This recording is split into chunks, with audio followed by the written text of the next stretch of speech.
The problems that we have with our economy, this outrageous national sovereign debt that we cannot possibly maintain over time. We're having great difficulty because we refuse to cut spending. We refuse to take the measures necessary to put us on any sort of healthy path for the future. Means that the rest of the world has said, well, let's look at the example of Russia. First of all, most of the world does not agree with his version of the Russian-Ukraine war. Right. They understand that Russia was acting defensively against a force and a regime that we had done everything in our power to build up with the sole purpose of harming Russia. And in addition to just harming Russia on the battlefield as much as we could, we also imposed sanctions. And finally, we banned them from the financial system. You can't use SWIFT. And oh, by the way, we're going to confiscate effectively $300 billion of your wealth. Well, if you're Chinese or you're Japanese or Korean or you're Thai or you're in India or anywhere else, you look at that and say, gosh, this is the United States. These are the people to whom we have entrusted management and conduct of our financial affairs since when? The end of the Second World War, and again after Nixon took us off the gold standard. We can't trust these people. This is outrageous. So the Chinese, who are very sensitive to the possibility that we could try and isolate them, began several years ago, very deliberately, in a very programmatic fashion, to build alternatives to our financial institutions. And the first thing that they worked very hard on was to come up with a settlement system that could replace SWIFT. And part of this has also been to go increasingly to gold-backed currency. Now, the yuan is not interested in being the reserve currency. They're perfectly willing to have us remain the reserve currency, but they don't plan to go down with the dollar as it debases and fails. The demand for the dollar right now is plunging to new lows.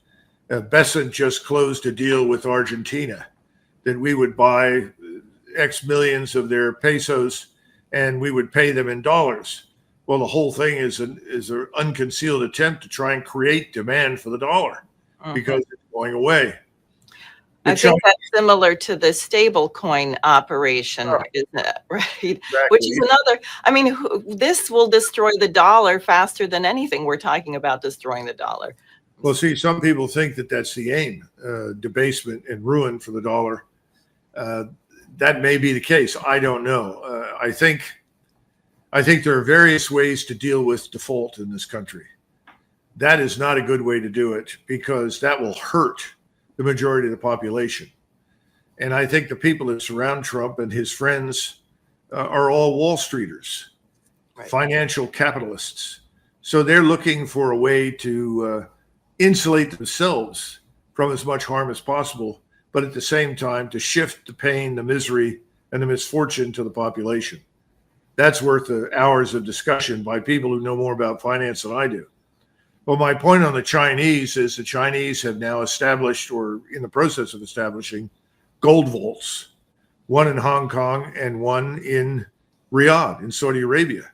And the idea is that they want to begin doing business with the various people in the world and saying, if you do business with us in yuan instead of dollars, you can redeem whatever you purchase, whatever you pay us in gold. And these are essentially warehouses where gold will then be transferred from one owner to the next on the national level. It's really a profound development. And they have been hoarding gold, developing it, buying it in great quantities in order to get to this point. This is essentially the heart of BRICS. Everyone wants to move to a gold-backed system. We have resisted that. Now, I don't know how much gold we have. Supposedly, we have more than anybody else. But we don't seem to be very interested in inventorying it. And the Germans and the Italians, for instance, who've already asked for the repatriation of their gold, have found out that they're not going to get it because we got about 30 to 40% of what they owned and said, that's it, that's all you get. And they are privately asking, well, where's the rest of it? I don't know where it is, but I'm very worried about this development. And I think that the Chinese are building credibility while we lose it. so that people will more and more be willing to put their gold into these vaults, knowing that it's safe, it's there, and can be used for these critical trades across national lines. And we will be the losers in this process because people will walk away from us. It's already begun. Right. Well, I think the other difference with China is the question of actual physical investment. They've built, I don't know, 30,000 miles of high-speed rail in the last few decades. They're working on nuclear power plants, floating nuclear power plants, as Russia is. And the Belt and Road is real, right? It's not just a monetary trick. It is trade of goods. And the intent, I think, is to raise the standard of living everywhere. And it is something that if the United States were in our right mind, we would be cooperating with this. I sometimes have the image of the US being like a giant black hole, because when you get to our ports, suddenly the average freight train speed is 17 miles an hour. I mean, where can things go when they come to the United States? We don't have manufacturing, we don't have industry, we don't have energy, we don't have transportation. But were we to become part of this, I think we could have a very dramatic change for the better. No, I agree with you completely. And there are a couple of things we need to point out that you talked about domestic infrastructure that China has invested in, which is very important. They've also put $1 trillion of investment into the Belt and Road. Now, there's another reason for it. It's not just to promote prosperity and commerce and sort of resuscitate the connections that used to exist when China was a great imperial state. It's also to negate the impact and the influence of the United States Navy. China knows that if it can't import oil, gas, other commodities into the country from the sea, it's in a lot of trouble. And so they recognize that this was one of the trump cards, pardon my pun, that we hold. It's not so much the surface fleet, it's the submarine fleet. Our submarine fleet is unmatched. It can't be tracked, and they can sit offshore in deep water, and anything that comes out can be sunk, and anything that goes in can be sunk. So they could shut down China very, very quickly from the sea. So naturally, the Chinese have responded by building the Eurasian landmass, lines of communication and rail and everything else. That's why Pakistan is important to China. That's why Iran is important to China. And from Iran and through the Suez, I'm not talking about the Suez Canal, but across into Africa, you now have lines of infrastructure developing in Africa so that Africa becomes part of this giant commercial trade system. All of this is good news for most people most of the time. And you're right, we should welcome it. I put together a plan that was published in the Washington Times with one of my business partners, very brilliant Naval Academy grad named Steve Burke. And it was called the Golden Spike Program. And we tried to make the argument that if you go back to the railroads and look what the railroads did after the Civil War, that was absolutely vital to our industrial development as a nation. And we could do something very similar, but we have to do two things. First of all, we have to build high-speed rail from East Coast to West Coast, West Coast to East Coast. I mean, serious high-speed rail. We also have to do something else. We need to build high-speed commercial sea lift so that we can pick up goods in a place like Rochefort in France, on the western coast of France, on the Atlantic, move it within a couple of days in high-speed rail across the Atlantic, maybe 2, 3, 4 days, depending upon sea states, into Philadelphia, into New York, into Baltimore, into Charleston. You could go all the way down into Corpus Christi. But my point is, you put it into those ports, and then you have the high-speed rail right there where the port begins. You roll things off on a pre-designed platform that comes off the ship and goes right on the rail car, if you will. That goes across the country. Now, in some cases, you'll want to deliver some of these groups internally, which is part of the deal. That means that you're developing infrastructure in the heartland. This is the place that we have systematically ignored, deindustrialized, and treated badly. This is a wonderful opportunity for President Trump. Obviously, it went nowhere. It was destined to him. I don't know if he ever saw it. I doubt it. But the lady at the time who was the Secretary of Commerce, I think, was Elaine Chao. And of course, it went nowhere. Well, why would Elaine Chao, whose father is one of the biggest shipping magnates in the world in China, want to do anything for the United States? So my suspicion is this is a big problem for us right now in Washington, D.C. Everyone is on somebody's payroll, and everyone is looking out for the donor. No one is looking out for the interests of the American people. Right. Well, you definitely have that sense now before, because I have a whole bunch of things that you've brought up in my mind, but I want to make sure we discuss the situation in Southwest Asia, because I'll tell you that the head of the MI6, Sir Richard Moore, was just in Istanbul giving this, I thought, completely bizarre speech. I don't know if he believes it or thinks everyone else should, that Ukraine can still win the war and that Israel has now humbled Iran. And this was just after this unbelievable conference in Doha of all of these nations which came together in the wake of the Israeli strikes on Qatar, attempting to kill the Hamas negotiators. And of course, we now have this Saudi Arabia, Pakistani agreement on the nuclear umbrella. But what are your thoughts? I mean, this is, I think, a huge change in the world, and I don't think it's really registered with everyone. No, you're right. Everybody forgets that Pakistan is a nuclear armed state. The Pakistanis have a very long history of cooperation with the Turks. Remember, the Turks are Sunni Muslims, so are the Pakistanis. They are brothers under the skin. And Ataturk, who came to power in Turkey, was viewed by most of the people that founded Pakistan as kind of a model for what they wanted to do in Pakistan. Of course, what they did was a little different, but nevertheless, that close relationship has persisted. The other point is that they have also promised the Turks on more than one occasion privately, but it's an open secret. Everybody in Washington and National Security Establishment knows it. Promised the Turks a nuclear weapon if they need it. Now you have the same thing happening with Saudi Arabia. And I would expect a nuclear armed missile battery sitting somewhere, perhaps in the empty quarter, I don't know, that will be owned, operated, and will actually be owned by the Saudis, but it'll be operated and manned by the Pakistanis. In other words, the Chinese have said, we'll back this. Well, that means that those missiles will probably be Chinese. I suspect we'll see new missiles arrive in Egypt, new missiles arrive in Turkey. And we've already got the Chinese on the ground with missile technology in Iran.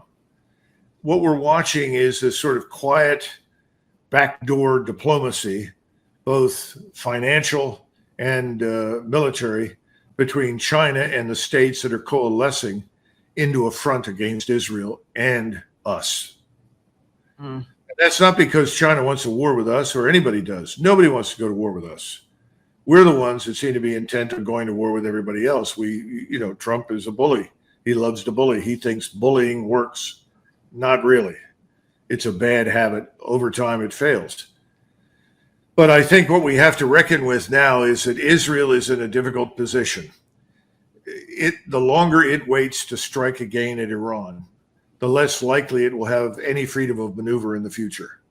Do you think that's what Netanyahu was referring to when he said, we'll deal with this Palestinian state or something like that after I get back from the U.S.? Is he expecting to get permission or cooperation for another Iran strike? I don't think he needs permission. I think he's in charge. I think he is probably going to sit down with key figures like the president, the vice president, Secretary of State, Secretary of Defense. And the team that comes with him from Israel will sit down with others, primarily in defense and CIA, and I'm sure also in the State Department, but primarily defense and CIA, to sort through the details before he launches another offensive against Iran, to ensure that we are entirely on board. And oh, by the way, he has a similar relationship right now with Starmer in Britain. Mm-hmm. For this latest strike that was launched on 7th September, was it 7? I think so. Against Doha in Qatar. The British supplied, the Royal Air Force supplied tankers. And MI6 is very much involved in all of this. MI6, the CIA and Mossad are all involved in destabilizing, or were involved destabilizing Syria, bringing a new government to power there, at least insofar as the Islamist former Al-Qaeda types are now running things. They're also connected to the Kurds that are operating in part of Syria. And then they are also connected to the Israelis and the Druze. In other words, the Israelis wanted to balkanize Syria. They've gotten what they wanted.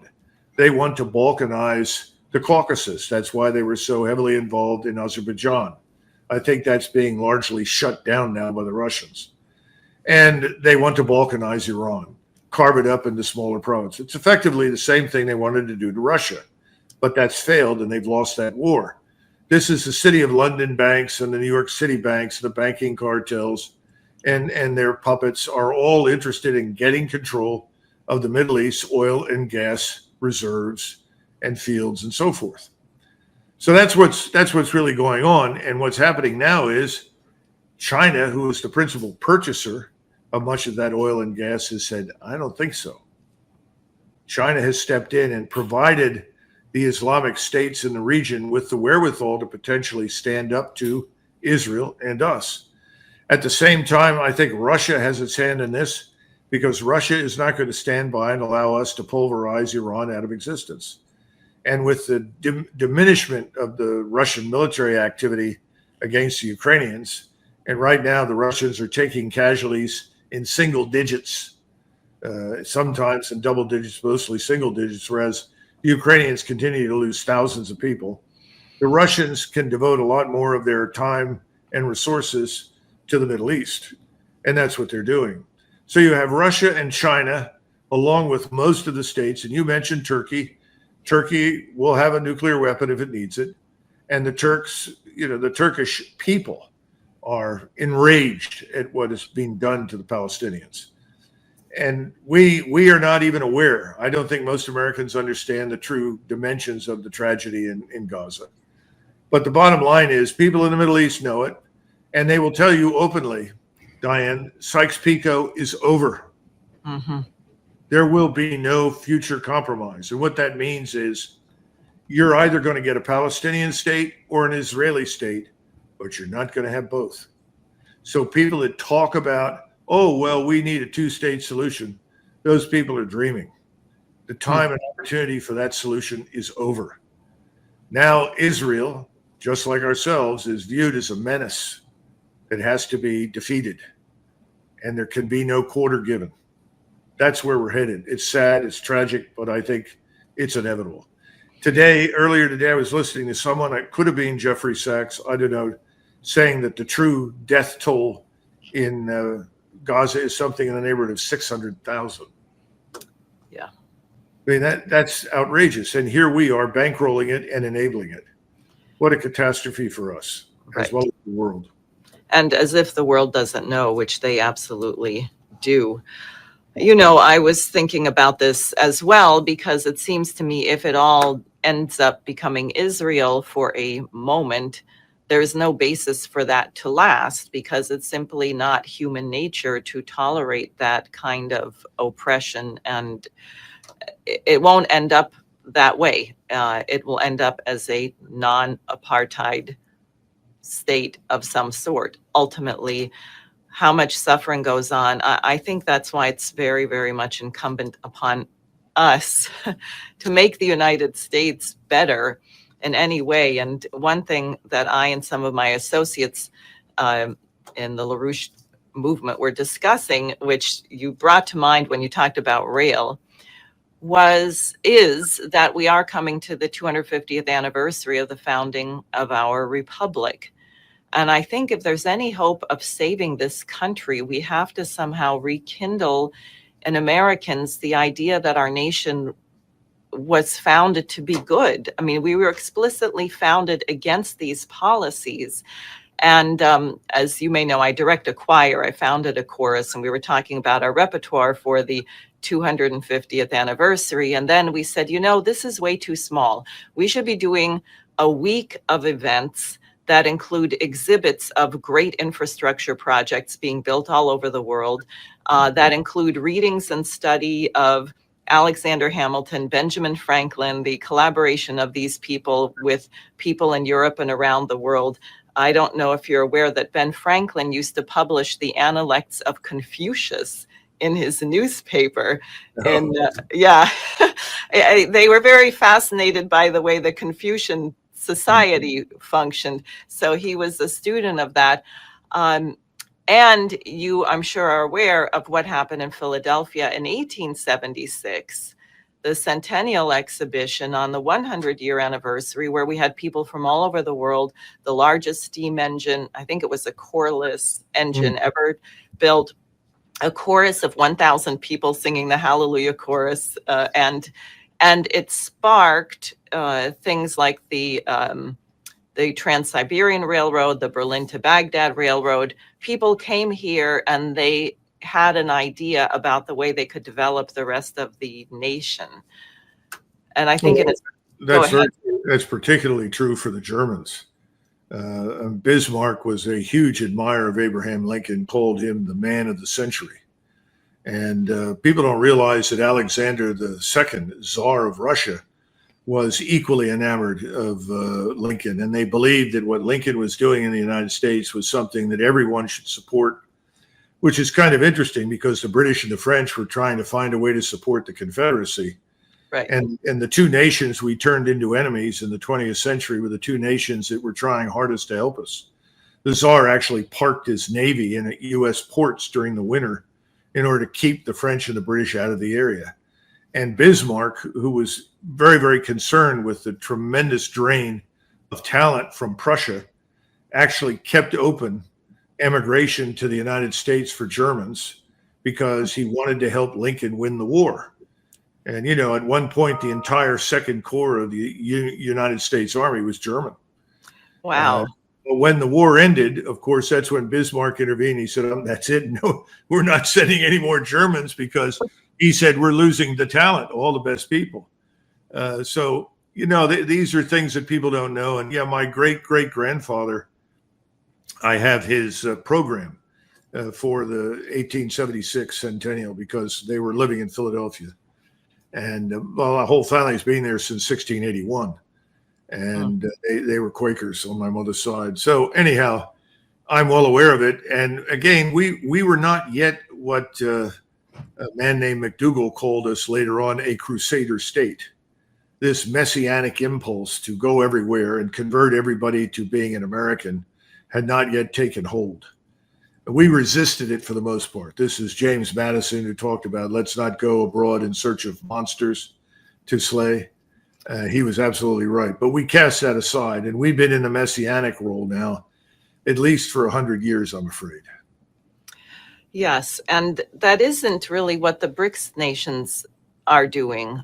I think what they're demonstrating is that you can cooperate. You're not going to see Xi Jinping going over to South Africa and telling them how to run their country or something like that. No. In fact, that's very important to the Chinese. They have what's the right word? They're no longer communists. I know that everybody that wants to create hostility to China talks about the Chinese Communist Party. Okay, it's a party. It's a one-party state. It's a fascist state, but it is a fascist state in one country. It is not exporting that model to anybody. And they realize, and the Chinese are right about this, that their society, their culture is uniquely suited to them. It's not something that they're going to try and impose on anybody else. But again, these are realities that we lose sight of, and it's in our interest to try and understand it. But there is no willingness in Washington to touch it, because if you can't create the illusion of a world of enemies that are poised to attack us and destroy us, how do you justify $1 trillion for defense? Right, but it doesn't benefit anyone here. My husband and I traveled to China in 2023 and had an absolutely wonderful time. And also hard, I think, for Americans to imagine is that the Chinese people, they were a couple people who didn't like Xi Jinping and would say so in hushed tones, but overall, the younger generation very much liked their government. And they said, our government is responsive to us. There's a certain matter of pride. You're supposed to serve the people. If you don't if you're not doing what you're supposed to do in the eyes of the population, then you're in a lot of trouble over there. And I got the sense from them that they actually felt more optimistic about their ability to influence their leadership than most Americans feel today about our ability to influence our leadership. Well, I think that's probably true. Keep in mind that there is a social contract of sorts between the people that rule the country and the people who are ruled. And they're very sensitive to what you just described. We don't seem to have that. I mean, we just don't. And I frequently tell people, the last people who are represented in Washington on any given occasion are Americans, the average American on the street. That's why you have somebody like Thomas Massey or Marjorie Taylor Greene, who are standouts, unique, remarkable, or Josh Hawley from Missouri and Rand Paul. These people periodically do not vote for the things that everybody else in the party votes for. And in many cases, many Democrats vote for. This is why I think we really need a third movement, something else besides these parties. I think the American people are ready for it. But to do that, and you know this from personal experience, Diane, you need a lot of money. Now, it doesn't mean you have to have billions and billions of dollars, but you got to get off the ground. And I think it can be done. And I think it's going to happen. I mean, that's one of the things that I've been trying to do, and I know you are. But I think it can be done. Well, I think actually there's also a poetic principle, which you saw when the Berlin Wall came down. There's a certain point, and we're going to see it in the Middle East, where the injustice simply becomes unbearable and things really shift, and people decide, like the East Germans, that they were not afraid if the tanks were going to roll them over. They came out in huge numbers. And of course, that couldn't happen. And a fluke announcement about the border open, everyone assumed the wall was coming down. But also what they were listening to at the time was the dramas of Schiller and the music of Beethoven. They were sort of infused with the best contributions of their culture. And that's why, in part, I want to make a really big deal about the American Revolution, because one of the most exciting things for me as a younger person was when I began to discover that the United States actually was very good. And our founders had a very noble intention, and what you were taught in the schools. And by the way, did you ever notice all of our textbooks are from Britain? Houghton Mifflin, the big company, is a British company. So you have this really screwy view, sort of like the terrible toast that Trump made at Windsor Palace. I don't know if you saw that. That was No, I missed that. What did he say? It was about how the English-speaking nations are leading the world and all of the great contributions of the British Empire, and he picked the worst ones, and how our country owes the British everything, and we never would have accomplished anything without them. That was sort of the tone of it. It was... Well, he has a cocktail level of familiarity with history, as with many other subjects, and tends to say things that are misleading.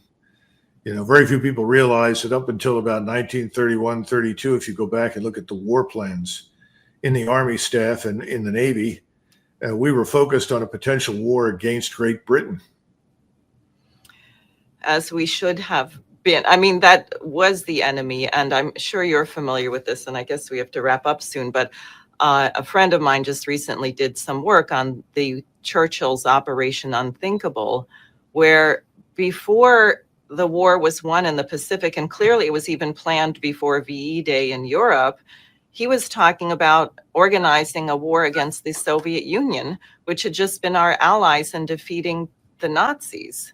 Well, he was a little late. I'm a George Kennan disciple, and George Kennan was approached by Harry Hopkins, who died before he could be convicted in a court of law of treason for his NKVD connections.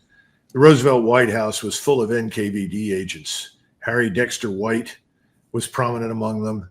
And then, of course, they had fellow travelers in the form of Henry Morgenthau and others, all of whom were determined to drag us into war in Europe against Germany. I think George Kennan summed it up best when Hopkins came to Europe and spoke to the people in Moscow and the embassy. and talked about what is your opinion of the cooperation with the Soviet Union. And he said, I cannot conceive of any set of conditions under any circumstance where our interests and their interests converge or coincide. And so he said, I would advise against any aid under any circumstances to Stalin. And of course, he was well aware that Stalin had already killed 20 million people, in addition to the perhaps 5 or 10 million that Lenin annihilated through famines and other things in the interwar period. And he knew what Stalin was interested in. It was a breath of fresh air to hear someone in the UN point out that without Stalin, there wouldn't have been a Second World War, because Stalin was very interested in getting that war off the ground, and he wanted Hitler and Germany to be mired in a long-term war with France and Great Britain in the hopes that he could then strike from the east in the back of Germany. It didn't work out that way. By the way, FDR had a similar approach. He was hoping the Germans would attack and the British and the French would then be in trench warfare for years against the Germans so that we could make money from the process, as we did during the First World War. There's a lot more out there than we know, but I think George Kennan was right. I wouldn't have helped anybody. I think we should have stayed out of it. But you pointed to the British texts, and you're right, because they're promoting a narrative that's false. Because the British texts promote the idea that we should have gone to war in 1917. We had no business going to war against Germany or Austria-Hungary. They were never our enemies. They didn't threaten us. And again, you got to go back and look at the banking connections. Back to the Bank of England. Who controlled the Bank of England? You start answering those questions, you begin to see all of these things fall into place. So we're back to where we were. We still have these enormously powerful banking cartels that are calling the tune in Washington and London and Europe. And hopefully we can get through it this time without being dragged into a major war. I think the Russians have exercised extraordinary patience and restraint regarding the whole business. Me too. I don't think we would be alive. I actually don't look at this, and I would like to discuss this more otherwise, the World War II situation, because I think it really was Brown Brothers Harriman, Montague Norman, and others who wanted to put Hitler in power because the British wanted Germany and Russia to go at it, hoping that both of them would destroy each other, and then the British Navy would rule the world. Well, I would have much rather gone with that plan than the one we went with. Because we lost an awful lot of people in both those wars when we really didn't have to. And we haven't even discussed all the efforts made by FDR to bring on the attack on Pearl Harbor. That was no accident, and we made it inevitable that that would happen. That's another interesting set of topics. Bottom line is, how do you get Americans to understand that most of the wars that we fought, we didn't need to fight? Right.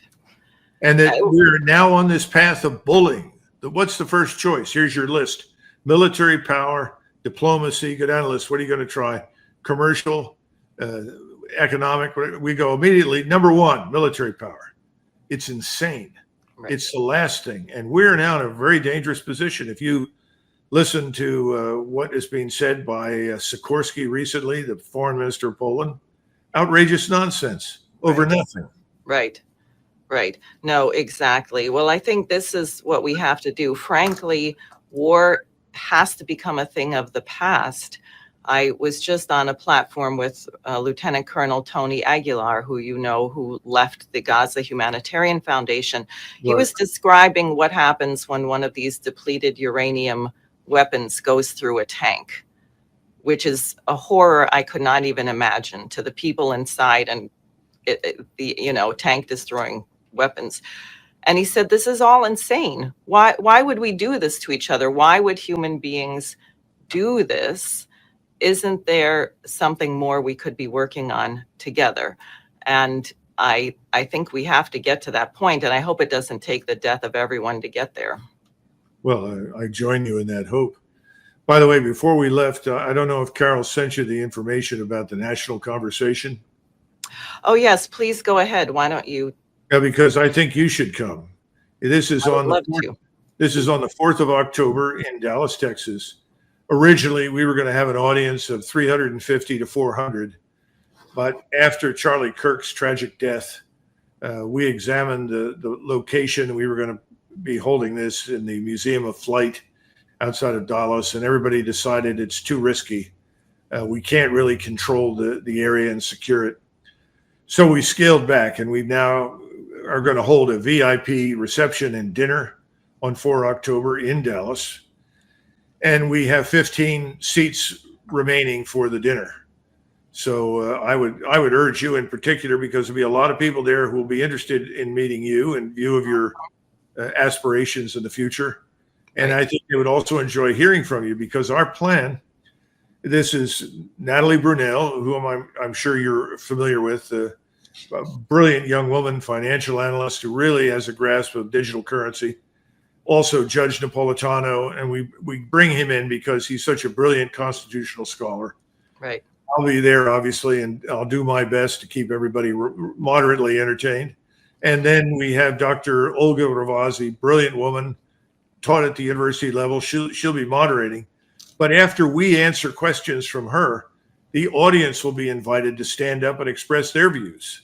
And we want this to be an exchange. We want to know what people think, because the original idea is to go all over the country every 90 days and hold one of these events. In other words, hopefully a larger one. But we couldn't do that this time, so we're starting with a dinner.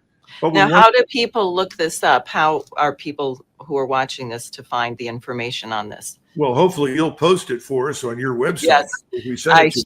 Okay, I will, and I'll post it for people watching in the description underneath. We'll put a link for that. Sure, I would definitely do that.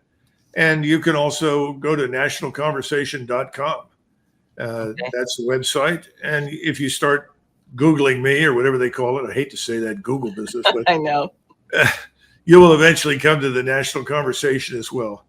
We would like this to succeed, but it's like everything else. We're a nonprofit. It takes money.